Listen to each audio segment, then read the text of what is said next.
মেলেংগ্ৰান্তৰ ফুলমণি ৰজক, ভকত গাঁৱৰ চন্দনা পায়েক, গোহাঁই খন্দিকৈ গাঁৱৰ মীনাক্ষী বৰা বৰপাত্ৰ, চাংমাই গোহাঁই গাঁৱৰ মৌচুমী খন্দিকৈ বৰা, দাদুৰপাৰ গ্ৰান্তৰ বিনীতা বৰা, তিনিকুৰীয়া ঘৰফলীয়া গাঁৱৰ মৰমী বৰা, কয়লাটঙালৰ সৰস্বতী কুৰ্মী সীতা খাৰিয়া, হুলুংগুৰি ৰূপালী বৰা, মেলেংগ্ৰান্তৰ উষা তাঁতী আৰু মই ৫০০ মহিলাৰ নাম ল'ব পাৰোঁ। যোৰহাটত যিসকলে লাখপতি বাইদেউ হ'ব পাৰিছে আৰু অসমত মই কিমান মহিলাৰ নাম ল'ব পাৰোঁ, ৮ লাখ মহিলাৰ নাম ল'ব পাৰোঁ।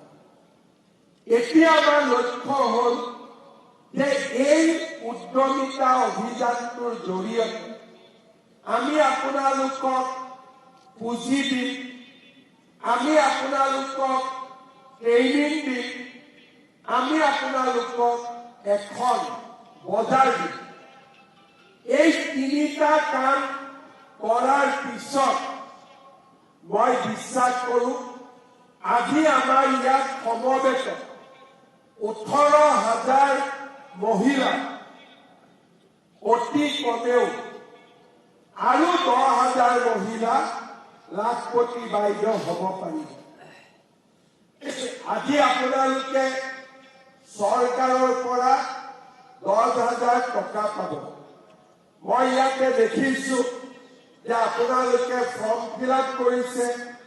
৩,৫০০ গৰাকীয়ে ছাগলী পালন, ২,৫০০ কুকুৰা পালন, ১৫০০ লেয়াৰ মুৰ্গী, ৯০৮ গৰাকী দুগ্ধ পালন, বিভিন্ন আঁচনি আপোনালোকে দিছে।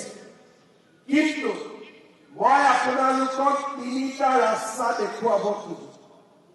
আজি আপোনালোকে চেকখন পালে লগে লগে বেংকত জমা দিব। যদি ফৰ্ম ফিল-আপ কৰোঁতে নাম ভুল কৰি লিখিছিলে, ২-এটা চেক ভুল হ'ব পাৰে, সখী বাইদেউসকলৰ হাতত চেকখিনি ঘূৰাই দিব, আমি কাৰেক্ট কৰিম। বেংকলৈকে ১০,০০০ টকা আহিব। প্ৰথম টকাটো লৈ আমি চিন্তা কৰিম যে ইয়াক আমি কেনেকে খৰচ কৰিম।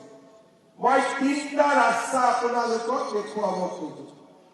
প্ৰথম টকাটো লৈ ১০,০০০